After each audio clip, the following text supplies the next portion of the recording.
All right, this is Art Edwards Appears Large. We have a new episode for you today.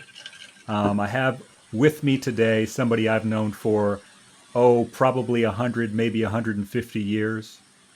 This is Jim Gerke, native of Phoenix, Arizona, born probably 1967. 1966, same year as my sister. D6. Okay, so this is Jim, and a lot of you probably know who Jim is if you're watching and listening, but some of you don't. So I'm going to give Jim a second to just explain. Jim, tell us a little about yourself. Well, I'm Jim Gerke. Yes, I am a Phoenix native, and I hate it. The summer is here again. I often dream of icy mountains and pine trees and things like that. But yes, I've known Art for like 32 years, maybe, I think it is. And we were in our first, he was the bass player in my very first real band that I had that played out at the bars. And we were called the Solemines. And, we remained friends over the years. And, uh, we share a love of music and many other things too. But so I'm happy to be here. This will be fun to do a little interview. I still make music. I've been trying to write a lot more of my own songs, and hopefully, if I can get my ass going, in a year or two, I'll have a collection of them that I can share with y'all. So there you go. Yes, I think the Jim Gerke solo album is something that is badly needed in the cosmos. I would be a listener and a purchaser of that one for sure. Well, thank you. I do have an idea, with the whole TikTok 30 seconds or whatever. Uh, I had an album title. Well, I have a lot of unfinished songs, right? And so I thought, well, maybe I don't need to finish them, and I'll put out an album. It was going to be called Tiny Songs for Short Attention Spans. And they would just be very, it'd be like one verse, one chorus, maybe a solo, maybe a second, just these quick little short attention span songs. And I'm like, in today's modern, cell phone world, it might not be a bad idea. Right. So. Well, the ones that I tend to remember, the ones that I hold on to, are the ones that don't get finished. Like there are songs that I finish and I forget. They're virtually gone. Like recording them and getting them, and they're done. It feels so fantastic, and to the point where it's like this little happy ending, two marriages. It's all good. But the ones where I've got the hook, and I have no idea where to go for the chorus, or I have no idea what to sing over it. Right. Those tend to be the ones that stick with me. Is the same for you? It kind of is the same for me, or both for original or cover. Kind of because once I've spent the time and I've learned the parts and recorded it, then it does. I do kind of forget it. That's true, but I do remember my bits and pieces. I mean, at one point I made a list, and I had like 25 started songs, and of that list, there might have been 2 that were actually kind of finished, right? So I had 23 other starts that could range from literally 20 seconds to maybe a minute and a half, all varied. But yeah, I do. And I have a lot of those bits now, I'll just be sitting around and I just hear something in my head. So I go right to the phone and just record it real quick. But yeah, I tend to remember them. There's something about finishing it that and then you can kind of like your brain sort of throws it on the shelf then, right? Right. I think Exactly. so. So yeah, I have the same sort of phenomenon. Yeah.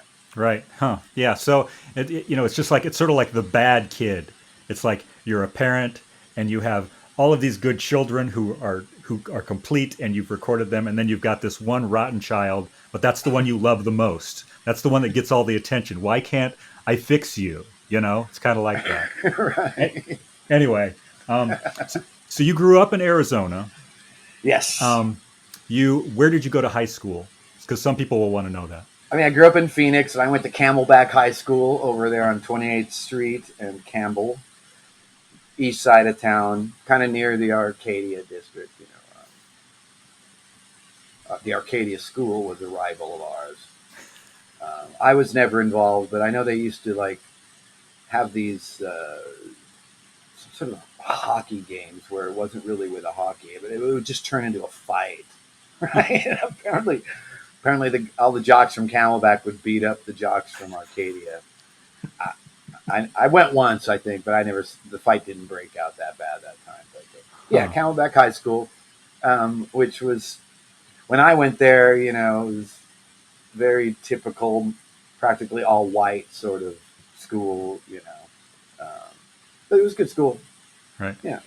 And your last moment of being in sports, I know it, so I want you to tell everybody about the last time you played, like we're at baseball practice. Oh, okay, sure. Well, yeah, as a kid, I played little league, and I always liked baseball. In fact, I wanted to be Steve Garvey. He was the first baseman for the Dodgers, and the Dodgers were my favorite team because we didn't have the Diamondbacks when I was a kid. The only sports we had here was Phoenix Suns, and I mean, I think they started after I was born. I think they started in 1969. So, but KTAR would air every Dodger game on the radio. So I would tune in and listen to the Dodgers, and it was Vin Scully, one famous. Vin Scully, Jerry Doggett, and some other guy. They're the three announcers that did every game. So Dodgers were my team, yeah. And I played little league, played first base, pitched whatever. Never did Pop Warner. I did play a freshman football. My dad talked me into it.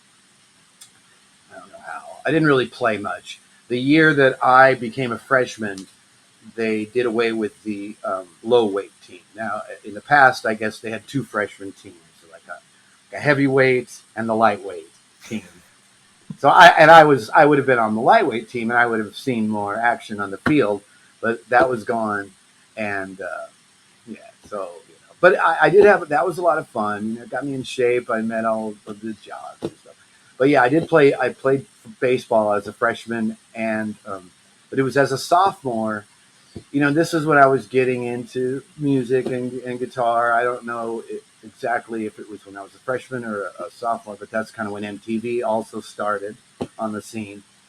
And so I'm going out for the team, and I was realizing, well, later I didn't wear glasses at the time. I wasn't hitting very well during the tryouts for sophomore year.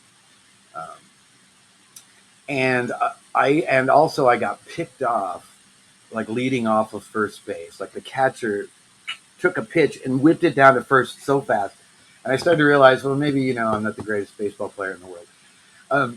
So one day the coach grabs me and my friend Hans and another guy, I forget who, and he pulls us aside. He's like, "All right," he's like, "There's one more spot on the team, and one of you three is going to get it." And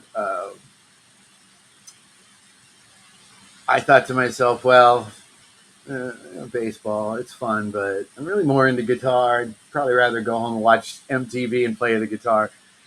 And my friend Hans was a pretty good close friend of mine. We we went to the same church and we had gone to these confirmation classes. But we both kind of looked at each other and we were like, we're out of here. So the third guy, I still don't remember who it is, he got the spot and we both bailed. And that was the end of my sports career in high school. But Right there, the beginning of sophomore year. yeah, and that started my music playing and guitar and wanting to be in a band and all of that. Yeah. Yeah. See, I have very similar story. Very similar. Oh, really? Like my last year was before freshman year. I wasn't good enough to play as a freshman. I was, Right. but I had a lot of romance wrapped around baseball. I had a lot of like, I kind of believe you could be whatever you wanted to be, and if you Me too. practice, you would make it. But at Me, some yeah, point, me.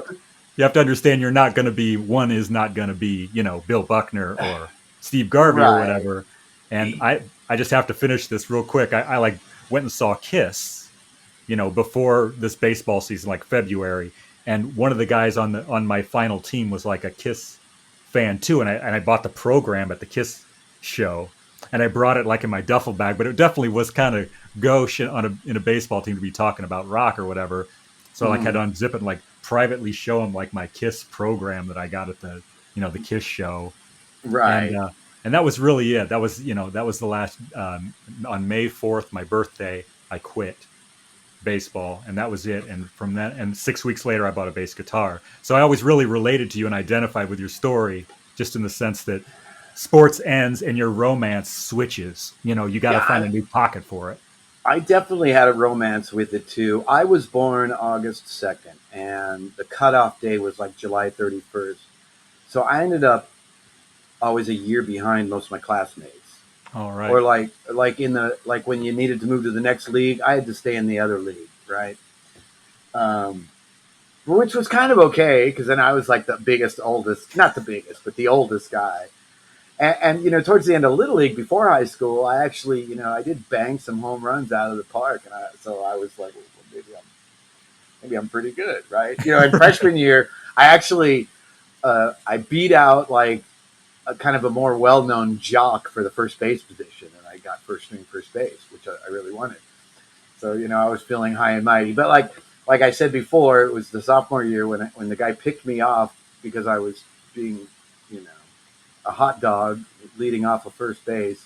You know that was a harbinger of things to come as far as my baseball sports career. Right, right, right, And then the right. music came along, and I just loved it. The music spoke to me. MTV was exciting as hell. I mean, this is a it was a different world.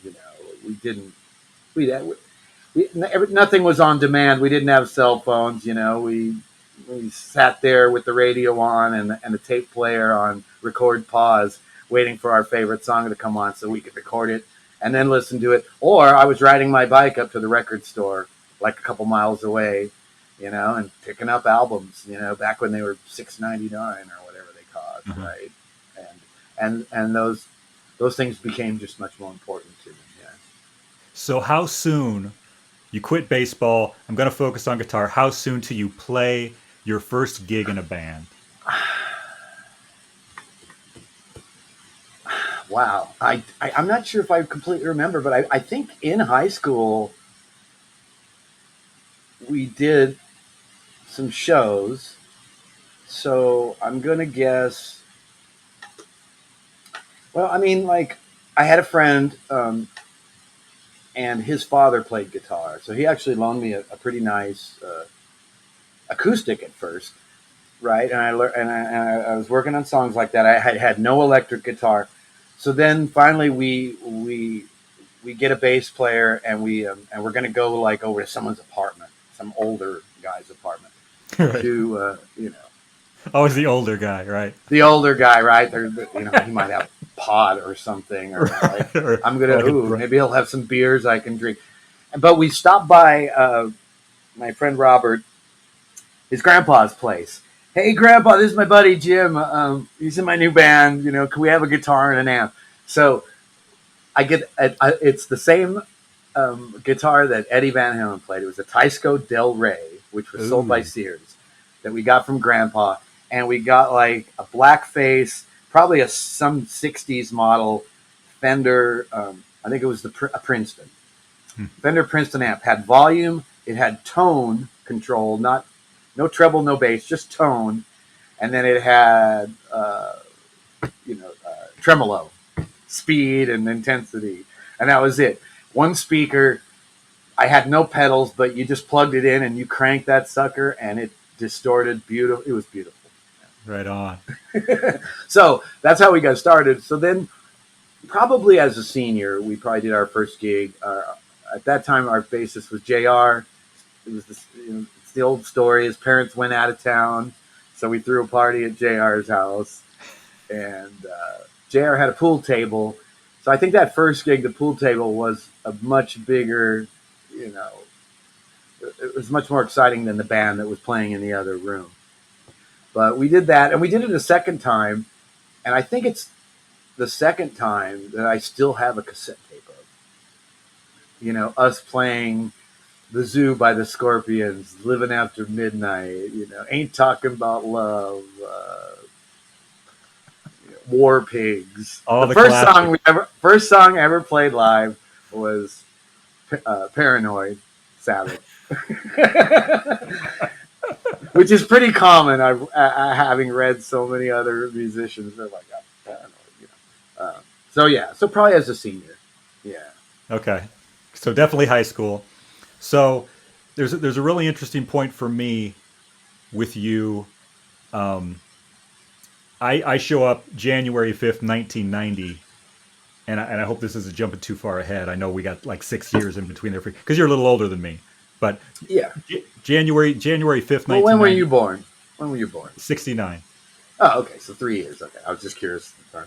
Right. But I mean, like, when I met you, I was 20 and you were 23. So you may as well have been like 37.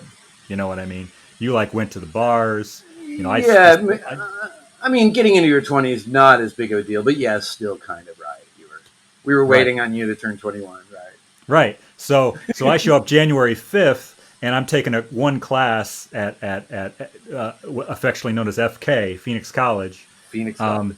Um, and I see on a bulletin board at Phoenix College. This is on the east side. There are many. It's a community college, so there are many of them all over the valley. And I see on a bulletin board a note, looking for a bass player. And I was in Arizona to go to school and to play original music. That's what I wanted. All right. Because the band I was in, the Varietals back in Moline, we just started to learn how to play original music, and I loved it. I thought that was the coolest thing that ever happened.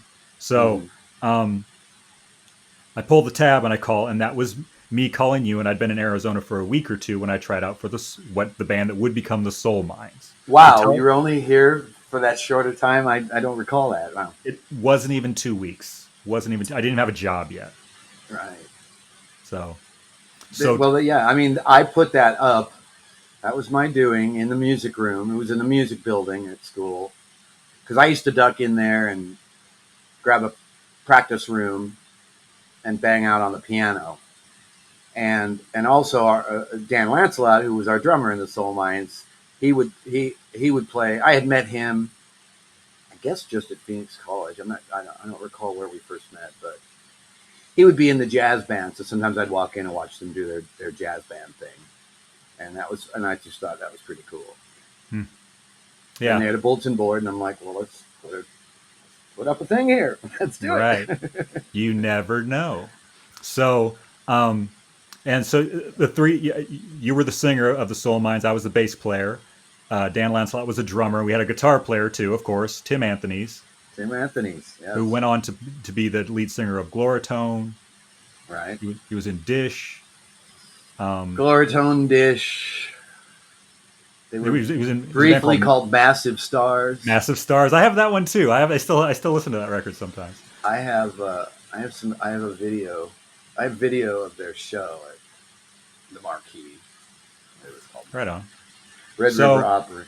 So we got together. This is 1990. I was practicing with you guys, and you guys were practicing. I mean, it was the opposite of like a Tempe Dead Hot Workshop Refreshments thing. It was like, we're going to practice for like a year. Or you guys were together and you had a band room and you'd been practicing for months before I got there and hadn't even had a gig. You guys knew, like, you guys had probably maybe one set of material, memory or two. You were playing, I'll never forget, you were playing the Wing song. Band on the Run. And you were Police. playing. Yeah, you played the Police song. That's right. Born in the 50s, probably, I think, yeah.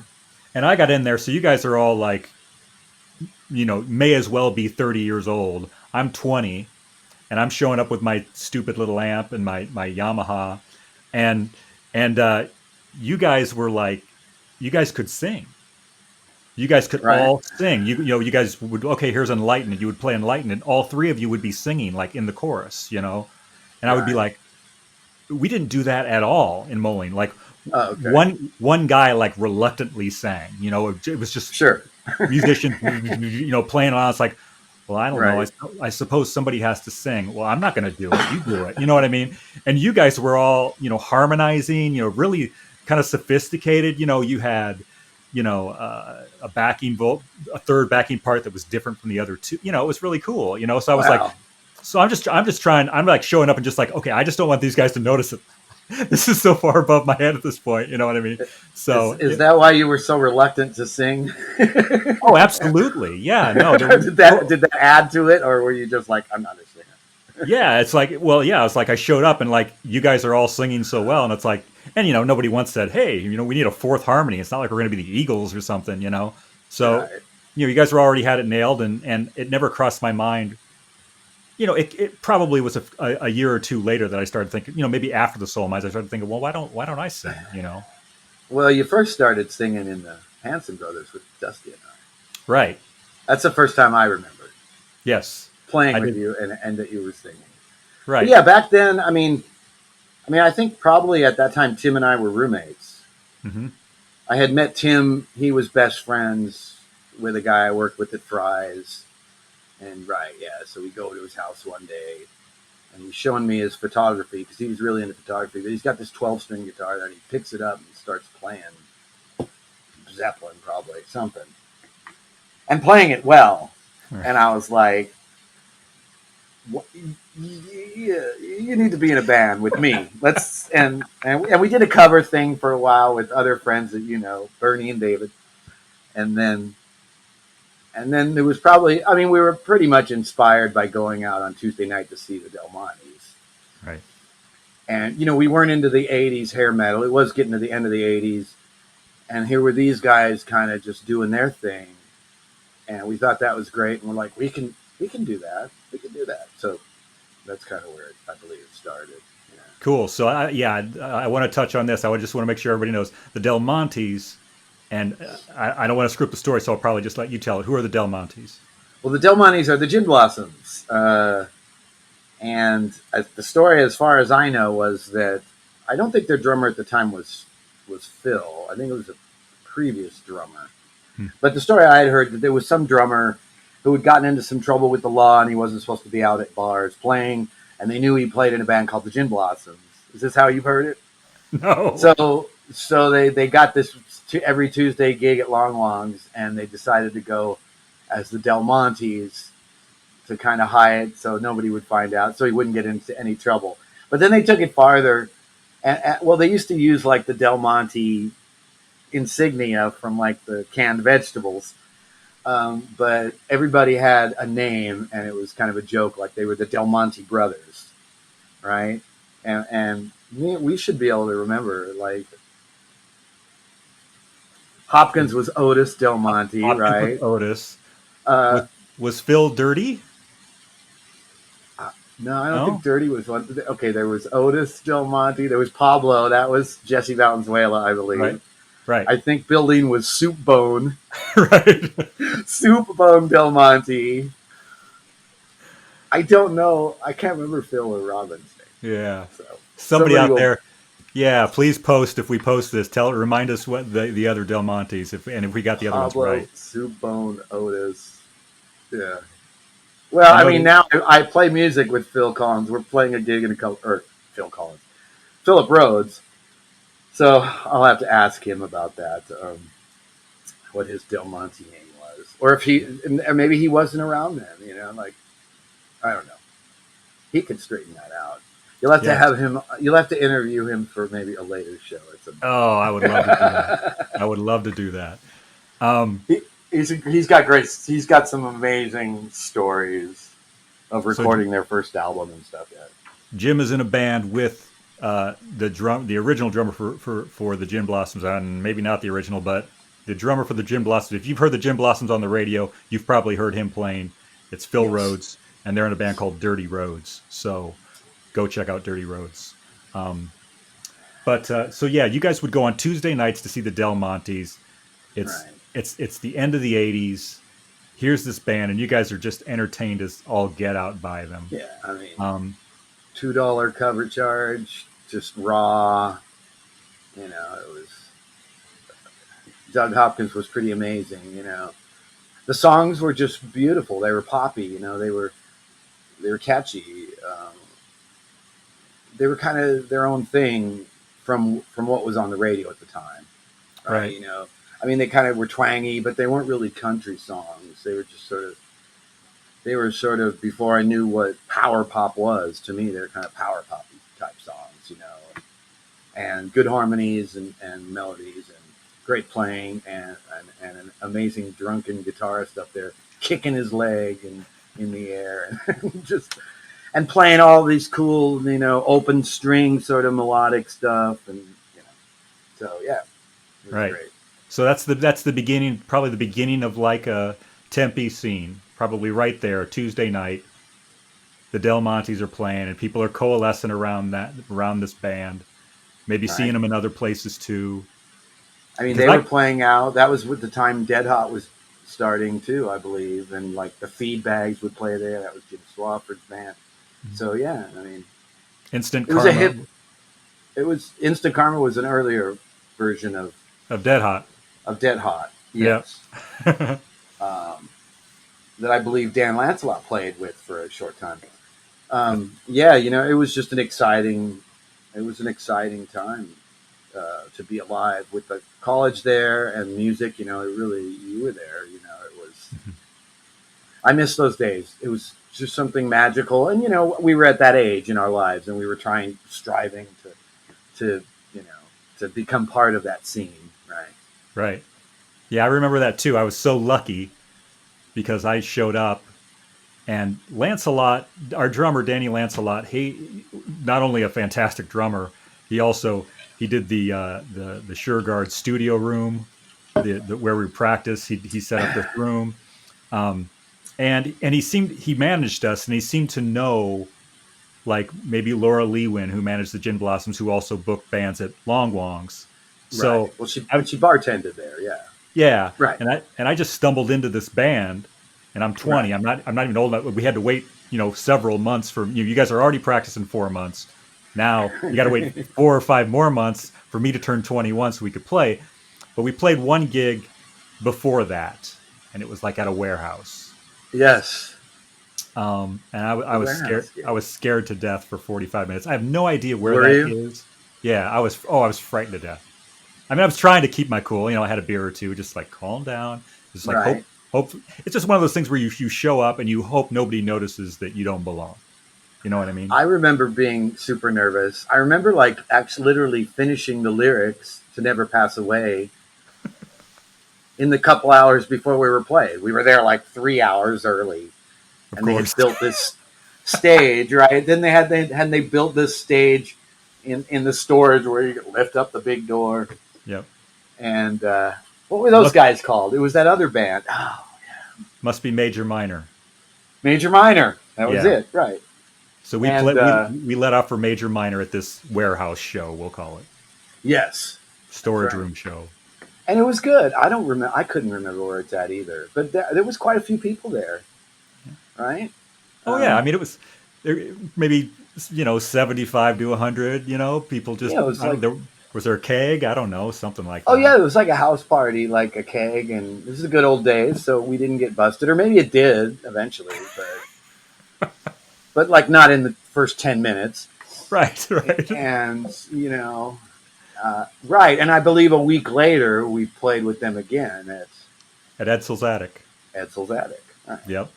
And maybe And we switched it. This time they opened for us. yeah, yes, that's I it. still have flyers somewhere. Sadly, they're in storage. If I'd have had them with me, I probably would have dug some out. Sure. That, Um, that might have I, been fun. Yeah. I just have to say it because I remember one of their choruses. I remember one of Major Minor's choruses. Oh yeah. Which Inf- one? Infrared monsters with suction cup feet. Wow. Do you remember that? Do, do, do, do, do, do, do, do. The keyboards player just went do, do, do, do, do, do, do, do. It was called Was it that girl? yeah. Was It was called Infrared Monsters. She was like the guitarist's girlfriend? I believe so, or wife or Um, something. Brian was the Brian Meredith was the singer. Yeah. Oh no, I don't really remember that, but Right.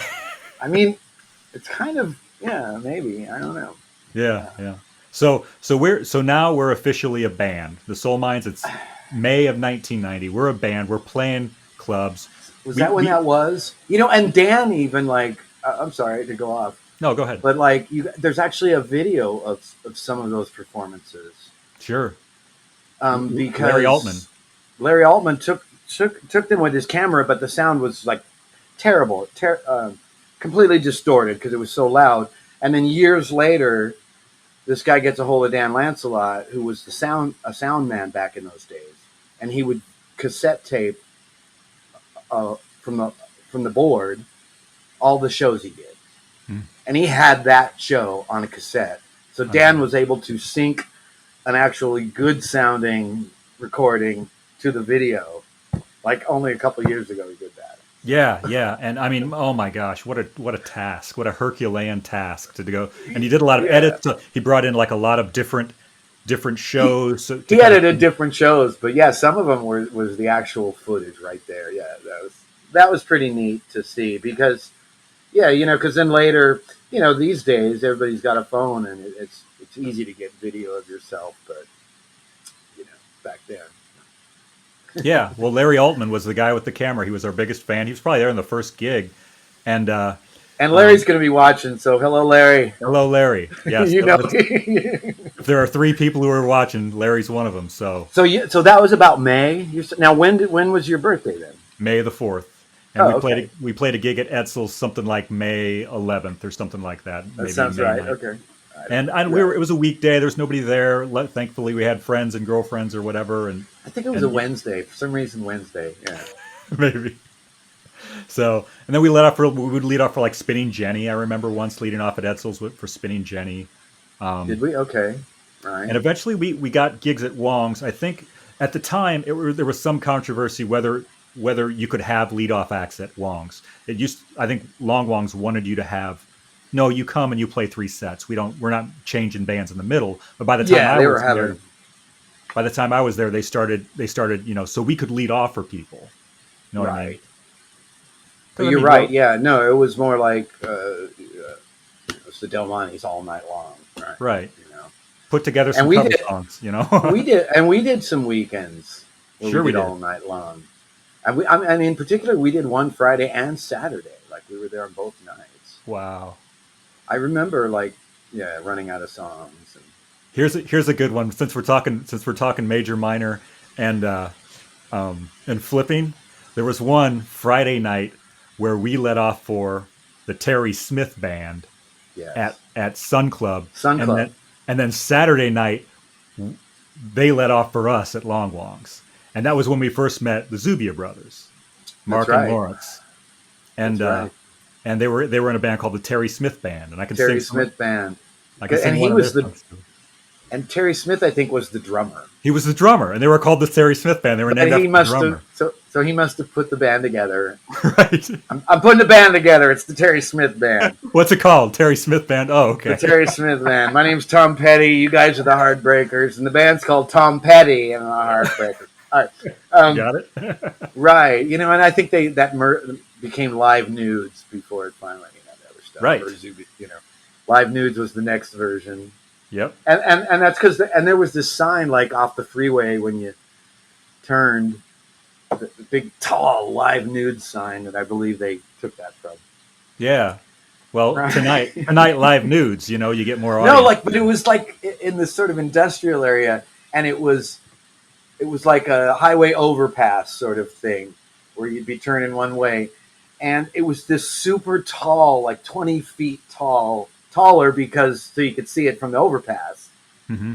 Just this big pole, and all it said was just Live Nudes. It was like maybe a neon Live Nudes, Right. like nothing else. So it's like you just had to sort of like follow the sign if you wanted to see the Live Nudes. Yeah. Um, Album cover ready to happen right there. Just get a good picture. yeah, right. Yeah, yeah.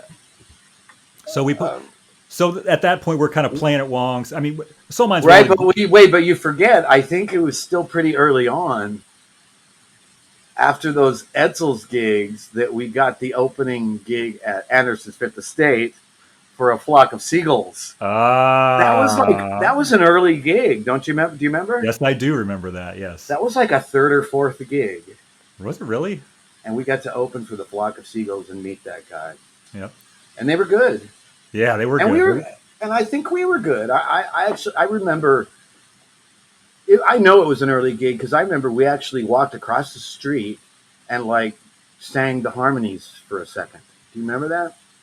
Oh, to practice We like before ducked before we across the go on. street, yeah, and like sang the chorus parts where everybody was singing like Tim and Dan and me together, yeah, just to kind of warm our voices up, like we were serious about Yeah, it. we were going all the way. We were driven. We're like, yeah, there's no backstage, so we're doing it across the street, right? Yeah, no, And, and from that gig, I do remember that like all the Flock of Seagulls stuff was already set up and their song list was already up on stage. So we got to see it being on stage, right? So I was like I knew when they were going to play Space Age Love Song and I Ran, which were the only yeah, two songs I knew, right, right. and it Yep. was great. It was great. Yeah, what a great night. I mean, it was weird playing in Scottsdale. We would go, we were a Tempe band. We were all about Right. Long Long. We were all about the Sun Club. Maybe we get a Chewy's gig, Edsels or whatever, and you would go, oh, you got a Scottsdale gig. Okay, yeah, Anderson's. Okay, I hope Right. because it just wasn't the same deal at all. It's like I don't know, maybe the college kids were drinking more, so they were dancing or they were being crazy or whatever. But you go up to Anderson's, and it was just kind of a little more polite. Or if you went to Long Long's North, up on Right. Shea or something. That was up at Shea. Yeah, that was Yeah, on Shea. and we Yeah, I don't. I played. mean, Go ahead. go ahead. No, you go. No, and so the Anderson's gig was kind of like that. It's like, okay, we're kind of playing a gig, but is everybody having a good time? I kind of hope so. We're just playing. It was fine. It was rock and roll. It was, and no big deal. But we were always kind of like glad to like, the next week you could get back to Long Longs or whatever. Yeah, it wasn't home, and we were so new. For me, I remember like a lot of pressure from that because it was like, well, we're opening for Flock of Seagulls, and I know that they had their hit 10 years ago or whatever, right?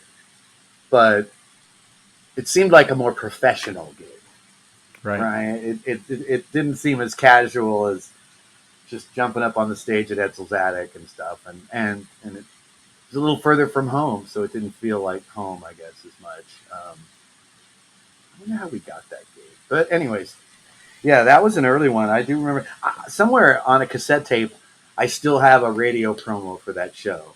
Flock of Seagulls, Anderson's Fifth Estate, opening the show, The Soul Mines. Right on.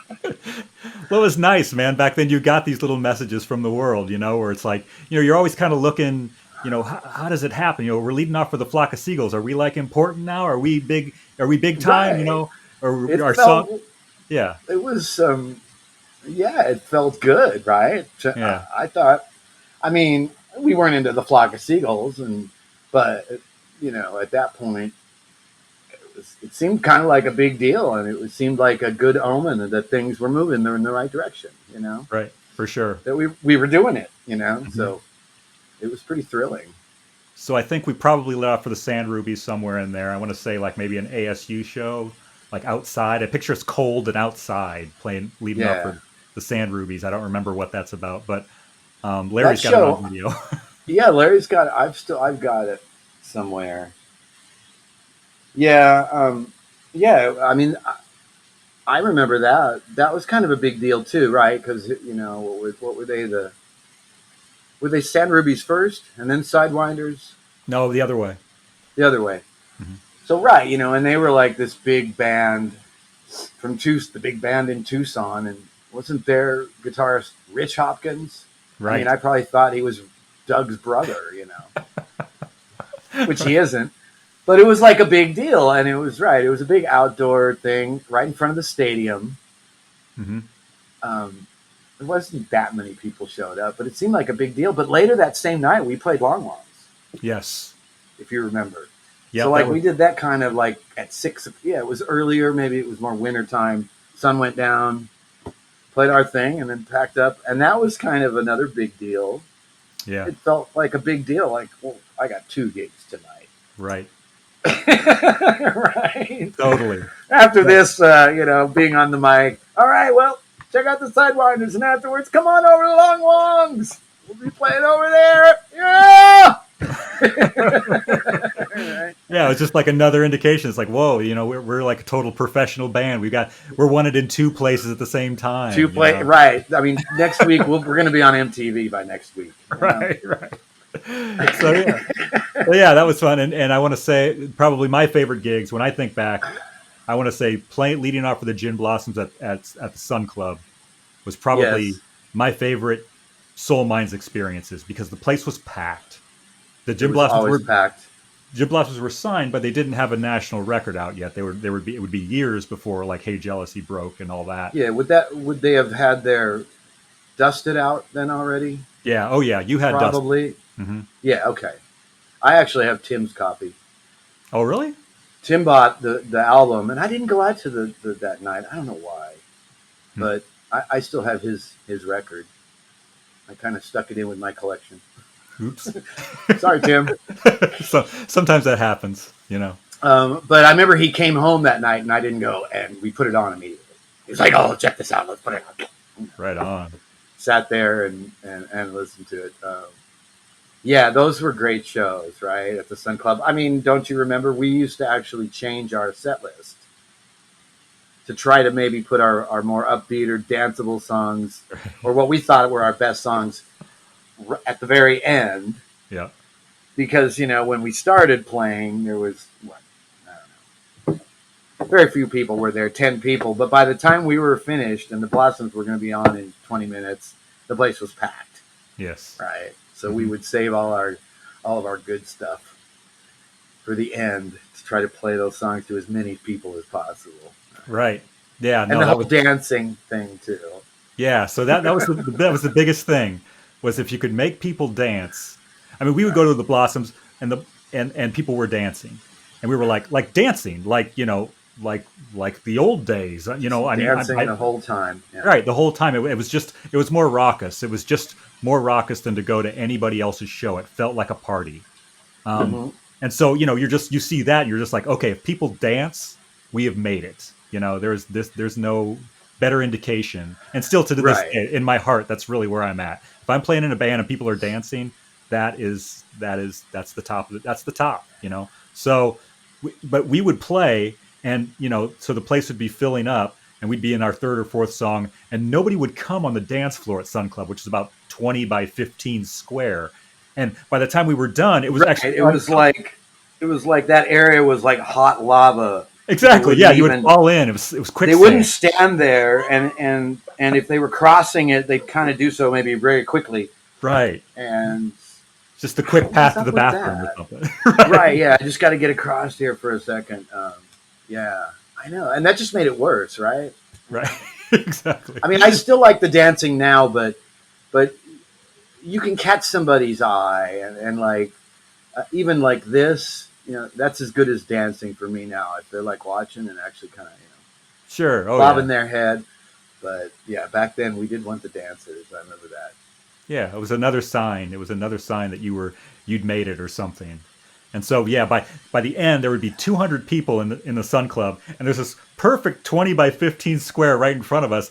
They could just everyone could just move in. It's no big. Hey, come on over. But it was tough. It was a tough barrier to break. And the Blossoms hit their first note. The entire dance room is full. Everybody's having a blast, and we're like, dude, first note. The first note, exactly. Literally, like within 10 seconds, that whole area was just filled.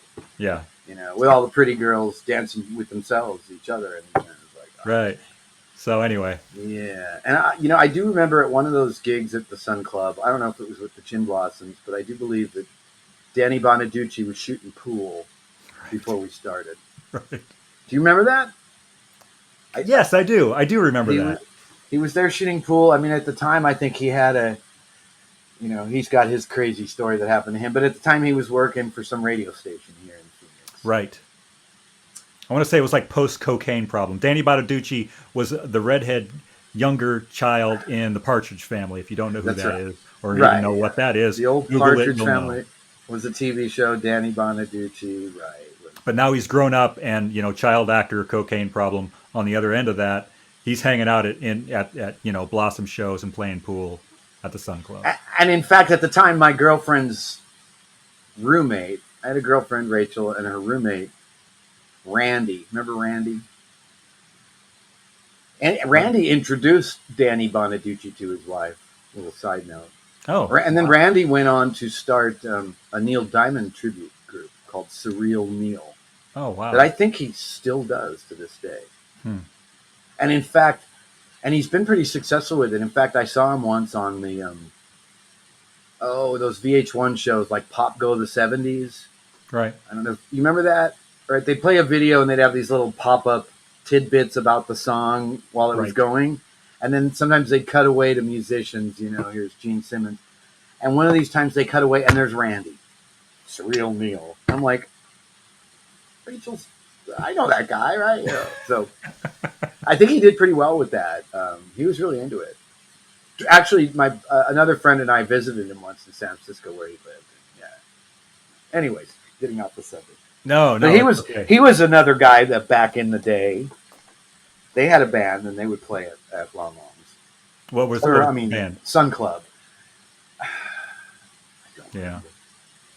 There's so many. It might come to me by the end of this. Sometimes they float by. Like I'll be on Facebook and they'll float by some flyer from like 1992, and I'd be like, "Oh yeah, Lemon Crayola or whatever," Right, right. because there were all these band names, and they were all practicing at Sureguard Storage up the way from where we were, and um, Right, right.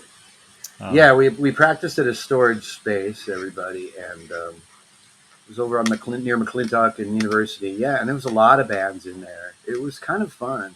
There were so many bands in there that the breaker would it would trip the breaker and the power would all go off. Remember that? right, We'd have to duck around, and then at one point it was rumored that Bob Welch was actually rehearsing there, right.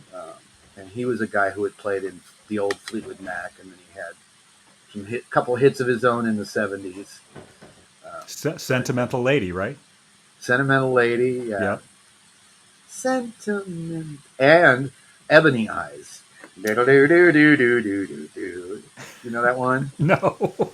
She was the same as 100 ladies. Chink. Your eyes got me dreaming. Do do do do do do do do. Your eyes got me high. It was a good song. Yeah. In So I fact, I mean, wanted to cover it with Dusty, and Dusty's game. So oh, of course, maybe one day. right. Yeah. I mean, there was a thing with Tempe, and I'll say this as somebody who came from Moline, Illinois, came to Arizona, and I swear every single band that I knew talked about Squeeze. And Squeeze to me just Really? wasn't on my radar. By then I was an REM guy. Mm-hmm. I'd given up all metal.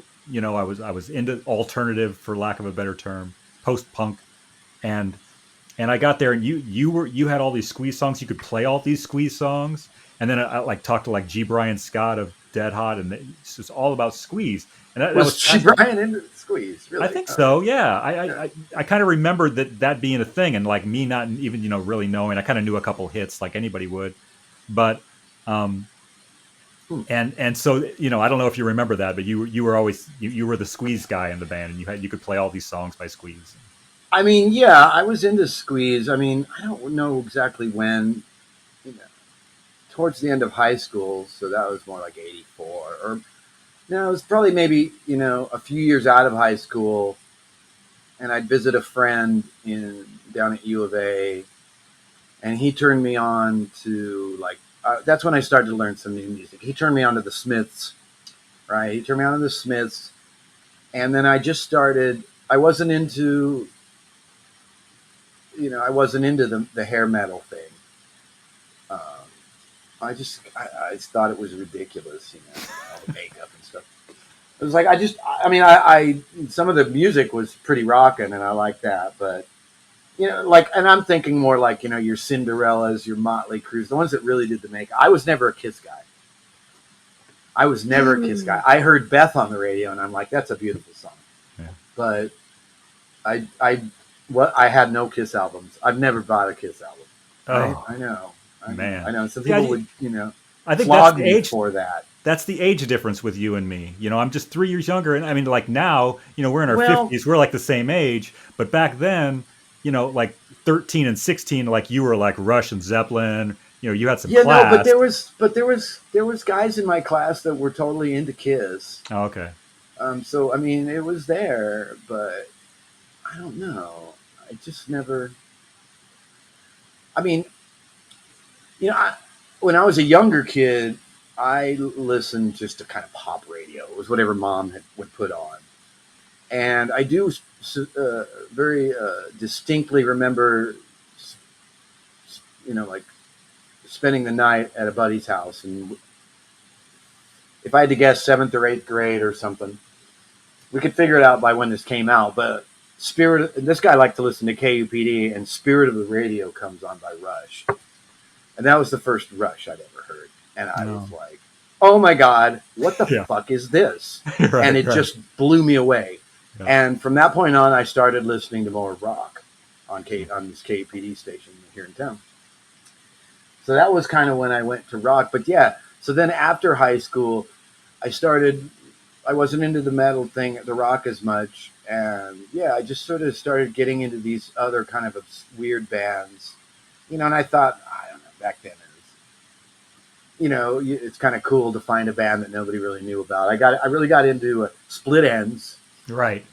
and they had they had a couple of hits or whatever, but and that's when the Split Ends and Squeeze happened. Generally they probably had one song that I was just like, wow, I really like that song, and I just kind of threw myself into it, and I went out and bought all the records, and and would give them a listen, and so I still think Squeeze was a great band. I saw them live. Their guitarist is really an underrated guitar player. He's really quite a guitar player. Hmm. Uh, but their songs are kind of goofy. But they had their own thing. They kind of did this. You know, the other guy would sing the same line but an octave below. Right. Right? Somebody would be like ah. Right. So it was kind They're of a distinct. It they're was a following each other. distinct. Yeah, it was a distinct sound, Mhm. right? Not just unison, but like an octave apart, because the other guy had the really grumbly voice. And a lot of that probably fits in with I was going to Phoenix College, and I was taking music theory, and I was studying music, and I really enjoyed studying music in theory. And when I started to learn things like, oh, you can play an A chord and put C sharp as the bass note, which is the third of the chord, or E as the bass note. And, so I was learning those sorts of things about music and how you could create, neat descending lines and stuff within a context of chords, that I got into those bands because they used that sort of stuff. Like Right. I was learning this. I'm like, that's really neat. Wow. And then like, oh, check out Squeeze. They're actually, I can easily hear that they're doing those sorts of things. So I think that had a lot to do with it too. That pulled me into it to them because of I was just I thought music was amazing as I started to learn about chords and theory and that whole thing. I really Yeah. liked that. Well, natural extension from the Beatles. To go from the Yeah, Beatles to somebody like Squeeze. It's like and they were Beatlesque, right. and I was a stupid kid, and you'd read, oh, Difford and Tilbrook, the new Lennon and McCartney. I'm like, oh, okay, well, let's check these guys out. Right. Well, cool. So, Well, right. so I want to make sure we touch on some of this other stuff too. So we were in the Soul Mines together, 90 to 91, maybe for like a year. We played out, quite a bit, maybe a couple About a times year a and a week. half. Yeah, a year and a half. So we played with the Gin Blossoms, we played with all these places. Um, I had a list at one point. I probably still do in storage. I think we did, over 100 gigs in a year. wow. So it's like a gig every 1.36 days or something, right? Right. 360 So I mean, that seemed like a lot. That's Yes. keeping pretty busy, right? I know there was one week where I was at Long Wong's every day. And it was like on a Sunday, I said, I think I've been here every day. Right. Whether it was to have dinner or to go and see another band or to play there myself, or so it became like you're always kind of going in and out, and sometimes you'd walk in and Doug and Jesse would be sitting right there as you're walking in, Doug from the Gin Sure. Blossoms, and Right. you go see Dead Hot Workshop. We haven't mentioned that name enough. We were all going to see those bands all the time Well, yeah, one of my favorite gigs was we opened for Dead Hot Workshop on New Year's Eve at Long at Long Wong's. Wongs. Yes, I think probably 1990 going into 91. right. And that was that felt like a really big deal because they were just our favorite band Mhm. and they were super popular. Yeah.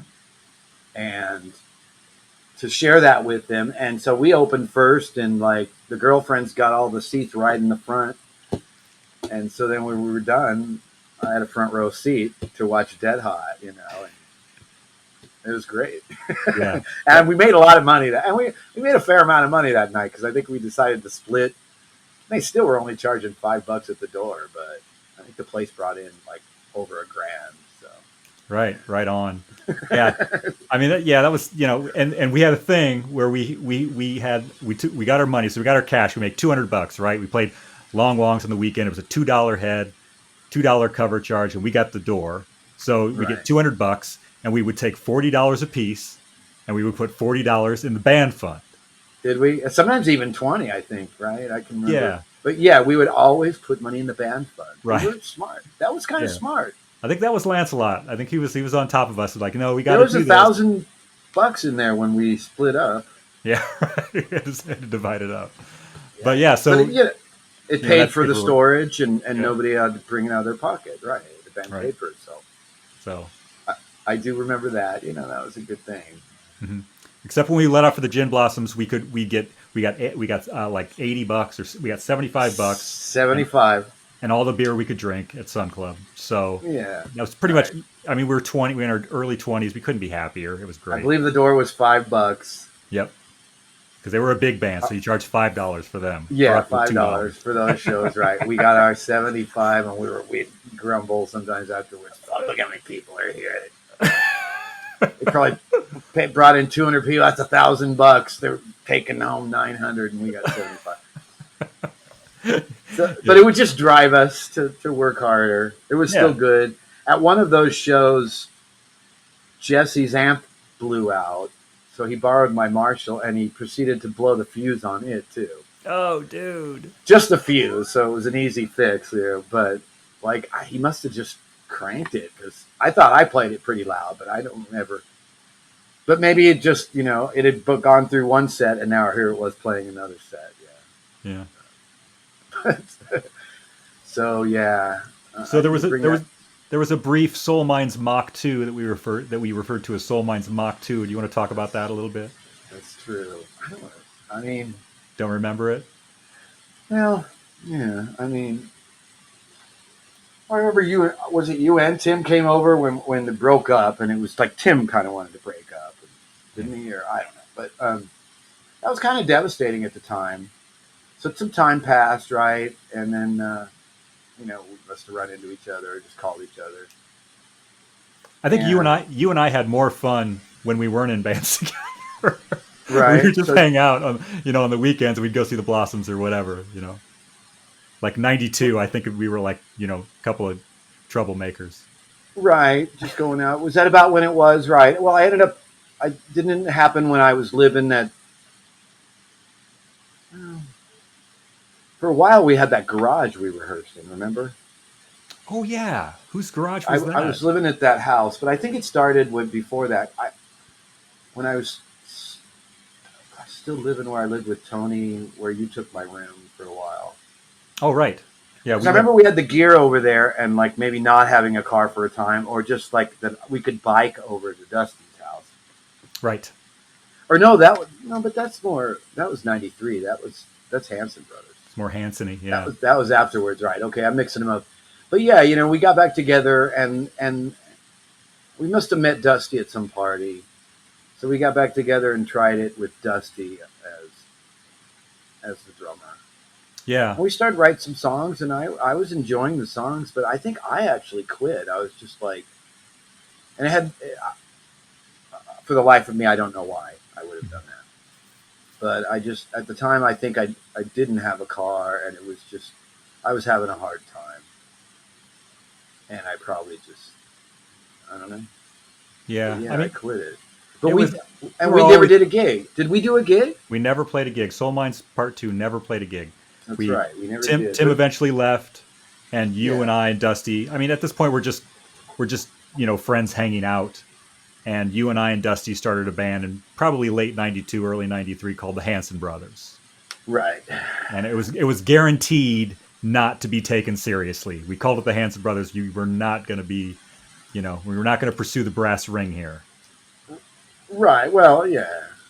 I mean, I don't remember. Did we really? I mean, Hanson Brothers is, of course, from the movie Slapshot, Right. which we all enjoyed. Yeah. And there was three Hanson Brothers, and then we were a three-piece. Sure. And we were. I do remember though that like me and you were gonna like sit down and write the songs, and that felt nice, but it was difficult because working with Tim was like had a bucket full of riffs and chord ideas and stuff, and generally would write most of the music. Right, he'd have a beat, so it was kind of a challenge. Like I had to like, but I mean, at the time it felt like we all stepped up. Like you played just a lot more bass, a lot more notes and whatnot, because we were just three piece to kind of fill it in. And I remember we would get together and just try to write what we could, or we wrote a lot of stuff just jamming with Dusty. Mm-hmm. Got into the infamous Dusty and his basement. He had a basement in his house. Dusty does, Yeah. I and think it I was. still rehearse there with him. and and Yeah. that's where the refreshments started. Yes, Yes, that's where the refreshment. They were I kind of mean, a bit of a Hanson's offshoot. Were the refreshments? yes, Um, yes, well, yeah. What happened there? Right. So, so we were doing the Hanson thing, and we played 5 or 6 gigs. I Papillon. know we opened for Chuck Wall and the Brick Wall at Hollywood Alley. Yeah. Like I went Tuesday or a Thursday night, but that was great, and those guys were great. And now I know Scott Andrews and Mark Riggs a little better, but they were playing. They were his rhythm section back then. I know we did a gig at Christmas at. I don't remember what the place is called, but it was the bar right next to Hayden Square, Balboa Cafe. the Balboa Cafe, and we opened for the Chimeras with Doug Yes. Hopkins when he was still playing with them. Yes. Yes, And Doug stood right there and watched our set, and we were just yes, like, "This is awesome." we were excited. Doug watched our set, and I made the guys in the band learn the Heat Miser and the Snow Miser songs, which are from these old, those old claymation Christmas, Year Without a Santa Claus stories. So if you know those, yeah, I made these guys, and we played those, and we played our gig. Right, that was an exciting gig. Yes. We played with the Pearsons, did we not? If we didn't play with the Pearsons, then I remember Patty Pearson coming up afterwards and being very complimentary, and it was like very nice. He's like, "You guys are tight." Yeah, it was at Hollywood Alley. I want to say. I remember Maybe him. Hollywood. Well, there was Papillons. Right, Papillons, where Carvin Jones played all the time. We played this place Papillons. That one of those was a New Year's Eve, wasn't it? Yep, we played New Year's Eve at Papillons. With our friends from the Phosphenes, That's right, who are still I playing. think. Yep. One of those gigs at Papillons, I think we did at least 2 there. Yep. One of them, I know Dusty was a late show. And I think you and I just started playing something. And then all of a sudden he shows up. I wonder what we played. What would we play just by ourselves? I don't know. I don't either. It must have been like I don't know. We had just written anything, and it was great. Like I came up with some stupid little riff, and I'm like, okay, that's a riff, and that's going to be a song, right? Yep. Let's just start with whatever we can start with. I mean, I kind of liked a lot of the songs we wrote. They seemed fun. We had Ubaldo, Rangel, Gutierrez. Mm-hmm. Um, you know, what else? There was one called "Don't Tempt Me" about a girlfriend. That's Right? right. Remember that one? And it had one of those uh, kind of chords where I'm playing a B and all I got to do is move the bass to G sharp, and now it's a G sharp minor chord. That theory stuff that I was into. Um, yeah, no, we had some. I mean, there's other ones. There's some that you came up with that I really liked that Yeah, we may not have even ever finished playing, but I still have some recordings of them somewhere. I Make No Promises was one, which that started Make with no this was slappy kind of bassy thing. right. Right. It had this great little climbing slappy riff, and I tried to like do a similar climb on the guitar. You know, we played covers. Don't Tell Me You Love Me, Yeah. and Dusty could sing the highs. It was Dusty could sing the fantastic. highs. He had the grooviest feel ever. You know, when Dusty, Right. when you, he was just a little bit kind of behindish of the beat in this way that just was naturally funky. So I mean, Yeah, we just like to show up and play with Dusty. Dusty was all feel. I mean, you knew, at the end when I'm going B A B B A to go to the F sharp and then come up to the A. Right. Right. Trust me, like I've played with other bassists. Nobody, I don't know, nobody could get that. I remember we did "Bullet the Beatles." Do you remember that? It was like It was that's what I called it at the time. Um, it was Helter Skelter. So we were doing the Beatles Helter Skelter, which is just all mostly vamping in E. But then in the middle of it, we went into the E vamp from Bullet the Blue Sky. Remember that? We do the. I Just think I might have even had a slide, and then we go back. Go back to to Helter Skelter. Those are the only covers I can remember. Did we do others? No. Don't Tell Me You I Love know. Me. Don't tell me love. I know. I want. We were trying to do. Is it um, fire hose? Oh, Yeah. there was a There was song that that. was very fire hose like that we were playing, and I drove you crazy with this bass lick. I was like, "Hey, man, this is a song. Here's another riff," and you were like, Right. "Okay, that's cool," but let's do this other one, No, and but there was the fire hose song. I think we were trying to cover, but huh. I don't think I was up to it. It was the diddle diddle it do do Oh, ling ling right. ling diddle do do do Spending do. time with you is the chorus. I don't know if that's what it's called, but Right. Yeah. really simple song. No, that was a great band. Yeah, I think we did about 6 gigs. We never got long longs. We never played long longs. Nope. We did Balboa. We did Hollywood Alley. We didn't do Sun Club either. I don't think. Nope. And then because what happened was like I was working and then I got fired and I'd been saving money and then I visited my friend in New York and I decided to move to New York City. That's right. Jim left Phoenix for a while. Was that the only time you haven't lived in Phoenix when you went to New York? That was the only time I haven't lived in Phoenix. So that would have been like March of '93. I went and visited my friend Drew who had moved there because I was there on St. Patrick's Day. Hmm. I remember. And I kind of fell in love with the city. It was still snowy. I thought it was just unlike anything I'd ever seen. It was a city. I grew up in Phoenix, which was a town. And yeah, so then I ended up moving out in June. So yeah, and then I guess it was shortly thereafter that Roger got back from Taipei, Yep. right? And you guys started jamming with him. In fact, I'm pretty sure you probably used my amp, which got left in Dusty's basement for a while. Yeah. For me, there was a very difficult day. So we had Roger come down. Dusty and I were in a band with you, and Right. Roger came down first night just back from Taipei, Taiwan, really anxious to be in a band, really wanted to Mm-hmm. play, and he set his amp right in front of yours, and that is forever like the symbol of like the change of the guard. You know Oh, what I so mean? mine was there, and he just plopped his down in front of mine. Yeah, Okay. I don't remember him plugging into yours, Okay. but I do remember like the symbolism of your amp like being behind there, and like you were taking off to Right. New York, so And I lost that amp, and I should have just stuck it in a corner, and it would still be sitting there still be in the yeah, no basement. No one's gonna bother at Dusty's basement. It never would have been bothered, right? Yeah. Um, yeah.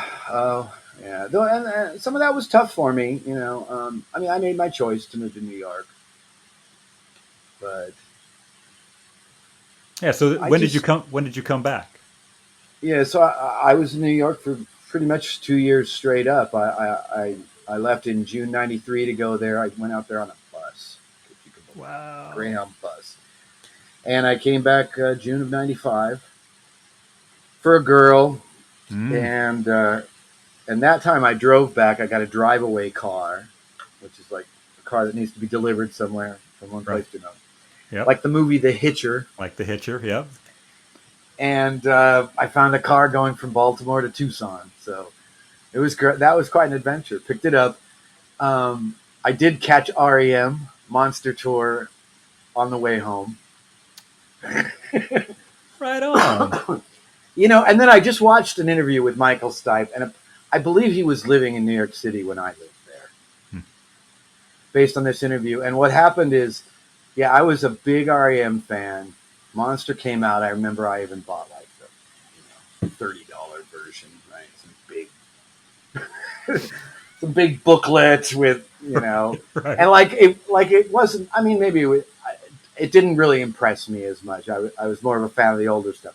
Um, but I really wanted to see them live, and I decided, I knew I was moving back, and they did a show in Phoenix before I was moving back, and the show in New York was going to be after June, after I was gone. I was like, are you kidding me? So I looked it up, and while I was moving, they were playing in Chicago, and we had a friend, Stacy, there, who I knew, and called her up, and I'm like, if I can get tickets to REM, you want to go? I'll buy you a ticket. And somehow, like, I don't know even how I did it, but like, you could just call the national Ticketmaster line. So that they tickets went on sale for Chicago. I called. I got two of them. Huh. So yeah. So it was quite an adventure. I took a bus down to Baltimore to picked up the car. Met some strange person. They handed me the keys. I handed them my deposit. Drove back up to New York, loaded up, and the next day drove 12 hours straight through to Chicago. And then the next night we went and saw REM at the Rosemont Horizon. It was great, Yeah. and it was a fantastic show. And yeah, Yeah. and then Rosemont. yeah, When I Rosemont. when I grew up in Yeah. Moline, that's Rosemont's like a 3-4 hour drive, and that's where we would go. Like Randy Wilson and I would go and see Rush, and I saw Right. U2 there Okay. on Joshua Tree. So that was I Yeah. paid $70 a piece for tickets to go see U2 on the Joshua Tree tour. We were the stupidest people in high school. Nobody could believe that anybody paid $70 to go see any band, the Beatles or Wow. anybody. And we were like, so yeah, we were a little embarrassed, but we did it. We went up and we saw U2 on the Joshua Tree tour. So you know, I'm not complaining today. Let me tell you, that's probably I cheap saw. now. I got to see him here twice for $5 a piece because they wanted to sell out the stadium they were Oh, filming right, because of the movie. because they were filming the movie. Right. Oh, yeah, that was a big And part of it. actually, I went to the opening show. They opened the tour and closed it here. I was a big YouTube fan at the time. Yeah, Rosemont Horizon. Um, so yeah. So anyways, where were we at? We're Oh, I getting don't off know. track here, We're but not we're really. kind of we should probably be winding down, but I don't want to make it too long so people don't listen to the whole thing. But um, Yeah. Well, you'll have to cut out some of this boring stuff in the middle. But more. I'll tell you more recently what I was doing. I had started playing with Brian Blush doing a band called Murphy's Outlaw, and I mean, it just sort of happened. Brian was visiting town, and he had a gig at a party, and a friend of mine's like, "Oh, well, you should invite Jim. He probably knows some of those refreshment songs that Brian wanted to play." So I showed up, and I did know a few, and we played them. I mean, on the weekend he was here, we ended up playing this party like on a Thursday, and then like on a Friday and a Saturday we had gigs. right. At the Guido's Taco Stand and at the Tempe Tavern. So we just threw together, did whatever we could. But Brian was really into it, and he's like, "Well, if you want to I'll move back. He at the time he lived in Gatlinburg, Tennessee, and he said, if you want to have a band, I'll move out here. And I'm like, yeah, I'm in. So and he did. So about a month later, he moved out here, and we started Murphy's Outlaw, which Murphy's Law, whatever is whatever can go wrong will go wrong, and we had that at our first couple of gigs. Like our bass player Mitch's bass amp blew out on like the second song, and you know we had Murphy's Law things, and we were trying to come up with a name, and then somebody's like, Brian likes this whole outlaw country, so he's like, what about Murphy's Outlaw? Sounded good, So we did a lot of shows, and I mean, it was it was a weird band in some ways, right? Because you know we were just playing mostly refreshment songs, right? So these weren't songs I wrote, but I love the songs. I was a fan, and it was fun to play with Brian. When he's really on, you know, those songs are just very well put together. So it was fun for me to sing them and play them, and then I could kick back and be on stage and watch him play those great parts, the great lead parts. And of course, it went pretty well, and then we invited you to come down and play a show with us, which you were into, which was exciting. And I remember I still have video of us rehearsing. Some of the rehearsal videos even better than the show, I think. It really is down down in in the Dust, famous. down in Dusty's basements where we first started Solemines Mach II. It's where the Mortals practice, where Dusty and Rogers band before the Refreshments. That's right. The So pretty Mortal much stuff. The like Hanson Brothers. big chunk of Tempe history right there in that basement. So to get to come and like 2019 or 2018 or something like that and play in the basement again was just like surreal and wonderful. Right. The And stores come and go. People are dying, but the basements. the basement stays.